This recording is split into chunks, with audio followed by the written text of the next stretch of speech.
Welcome to the Bearded Sharpener. Today I'd like to give everyone just a little updated information on things. Everybody knows I like the Arkansas stones. This Ken Onion Work Sharp does an excellent job as well. Got this pair of vintage scissors that were my wife's mother's, and I have sharpened them before. Sharpen them on the Arkansas stone.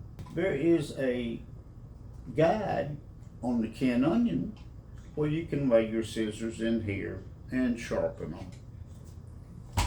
What I did today was I took these apart and I put them on the Ken Onion. Then I put it under a microscope, and I had put it under a microscope before I started. So you're going to break away a little bit, then I'm going to show everyone an image of exactly how they turned out. Now that I have that done, to make it real easy for everyone to see the difference, I'm going to have an image side by side in the video of these scissors so you can see exactly the edge difference. That bevel was a little bit off being as old as these were. I've sharpened them a few times, but being over 60 years old, I'm not the first one to sharpen them. With the Ken Onion, you have a dedicated guide to sharpen your scissors. So you'll be able to see a little bit of difference. There is a little difference on the bevel, but that also allows you to see just how fine an edge you can obtain with the Ken Onion.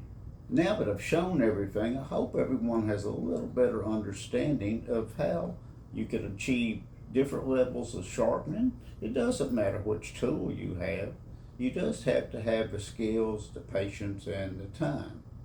Like and subscribe to this channel, share with your friends, and we'll have some more educational information for you to go along with all the product reviews. Till next time, the Bearded Sharpener. Like and subscribe to this channel, hit the notification bell, and you'll stay up to date on all the latest content from the Bearded Sharpener, bringing great reviews on great products. Till then, have a good day.